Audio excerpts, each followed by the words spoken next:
Wall Street, I was surprised by how happy Wall Street was about this because it really spiked, and that was something that I was not expecting at all. Unity cancels its runtime fee. This is a big one. Long time coming. Few story highlights. Unity's new CEO, Matt Bromberg, announced last week that it's reversing its controversial runtime fee a year after it was initially announced last September. This news was largely met favorably by developers and the market, and the stock rallied about 25% since this announcement, which is a crazy run-up. The decision was not without some significant costs. The Unity CEO, John Riccitiello, lost his job last October. He stepped down, but he basically forced out. Then Unity laid off 25% of his staff in January as part of a quote-unquote reset, including a number of the longtime ironSource execs, which was one of the big reasons why they acquired ironSource for management team.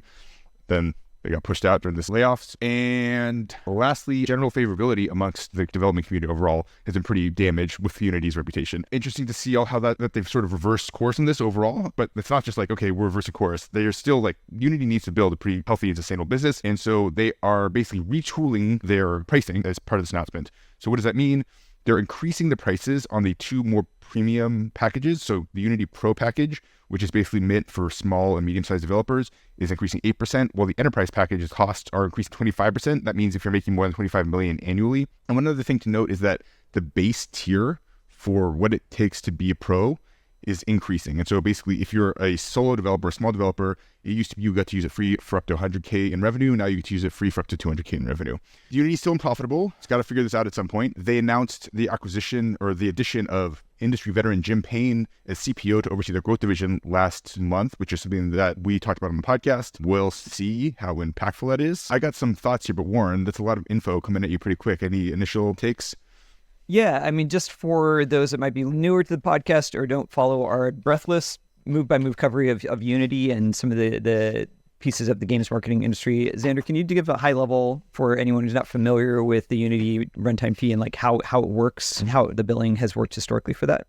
Yeah, so historically, Unity has just been a per-seat basis, more or less. So you license a piece of software, you pay them several $1,000s per person, and it sort of varies depending on your usage, and then you just pay them that fee, and as long as you're paying them that fee, you get access to the platform. Unity's been under a lot of pressure since the Federal Reserve rate hikes, which happened over the previous year, meaning that they've been basically forced to push themselves towards profitability, which is something that they've not been profitable yet. And so as part of this process, they attempted to enact a runtime fee where basically whenever someone installs a game with Unity, they get charged a flat rate. And the cost of the flat rate depends on a bunch of variables, but basically it structurally changes what it means to be building on the Unity engine. And for most developers at the high end, not most developers, for the developers at the highest end, producing the largest games, the cost goes up substantially. And right. So that was sort of the table setting. Yeah, and a lot of the controversy, which we covered in the past on the podcast, was, critics, including ourselves, identified that this really disproportionately punishes certain types of developers. In particular, it really punished developers in certain emerging markets and economies because of the disproportionate cost per download relative to the average monetization behavior in those regions. Likewise, it would be punishing developers that don't have aggressively high monetizing games, which is something we want to see in the ecosystem as gamers, as we want to see a mix, games where we can spend money if we want to, and also ones that don't push us at every corner. So there was a ton of blowback, and this is one of the few sort of like inside baseball industry, like marketing tech stories that really broke through to mainstream gaming because of all the impact to game developers at large from this. I think a lot of folks will probably rejoice. Unity's not going to get any flowers for this. I feel like probably won't get as much coverage as the enactment of these fees or the announcement of them. My big question is, will these moves they're making to mitigate the revenue that this was supposed to drive, Xander, do you think this is going to be enough? Is this going to cover a small fraction of it? What's your assessment of this sort of plan of just like increasing the cost per seats in lieu of this? Yeah, so it's interesting. So what they've said is they're going to increase the cost per seat, and that they expect to continue to increase the cost per seat over time, and that in their communication with the ecosystem understands that we need a healthy Unity, and that they're doing their part to democratize game development. Sounds great. Developers are happy about this. Wall Street, I was surprised by how happy Wall Street was about this, because it really spiked, and that was something that I was not expecting at all. Unity has been, since the downturn, it's been one of my largest portfolio holdings. So I'm talking my bag a bit here, but I saw that it was crashing. I was like, there's no way that it stays this low. And so I bought a fair amount of it. And the premise for that was basically a two-pronged premise. One is that Unity has a relationship with nearly every mobile developer and a huge number of developers in general. And this relationship gives them a go-to-market advantage to sell additional products and services into these developers. And that advantage is going to compound over time as they get better at monetizing and more games use the Unity platform, and specifically as they go cross-platform, as we see things happening over time. That piece of the thesis remains, I think, completely accurate. The other piece of this is that they'll be able to incrementally increase fees on developers over time on the development side of the platform, basically on the engine business, to keep it from being a loss leader and turn it into a profit center. I think that premise is no longer applicable. I think that they're increasing these so they can basically offset the cost of increased production on the engine, which they're still spending a lot of money on. But I don't think that is in the short term going to become profit center.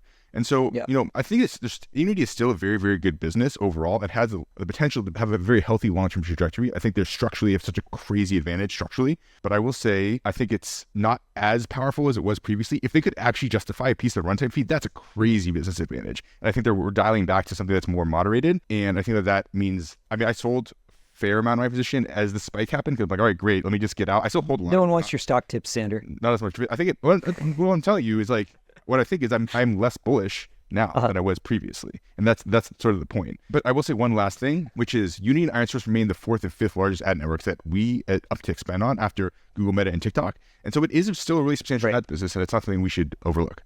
Yeah, absolutely. And no, I think those are really good insights, Sander. And I do appreciate your stock tips. I'm mostly joking. I have kind of two thoughts as we're talking through this, as far as like why this is bullish for Unity. The first is just sort of like at a macro level, how the market probably sees Unity, which is still like as a growth company. Like, and this move is ultimately going to be better for the adoption trend of Unity, even if it means less for short-term profits. So I think that's probably why the market responded favorably. At the actual optimizing and growing Unity's customer base, I think the switching pain for the industry away from Unity is so high that if they can, even if this rubbed developers the wrong way, which obviously it did when the runtime fees were introduced, and a lot of teams puffed up about how they were going to abandon Unity for other platforms, if they can, I think folks are comfortable swallowing the pill with the switching cost in mind from walking this back. I think it's going to allow them to, I think a lot of that was like sound and fury that wouldn't have much follow through, just because Unity is such a pillar of the industry and such like there's a lot of reasons Unity should be your default platform for mobile. But I think with this piece removed of the runtime feed, they're going to hold on to the bulk of the market. I think we'll see very little abandonment other than the teams that may have already pivoted away, which again, I think is a very minority of a minority. Yeah, and I think even before this announcement, I think that was still my sort of core thesis. They were going to hold on to the brunt of the market. We did see big teams like Second Dinner make serious announcements that they were going to try and build a huge game in Godot. I'm very curious to see if they run that back. I think the number one way to think about how much of a lock they have on the ecosystem is to think about people who build games. What are their job titles? It's like Unity engineer. That is like the name of the person who built a lot of the games in the games industry. That took 20, 30 years to develop that, and that's not maybe 20 years to develop it. It's nothing that's going to roll away really quick.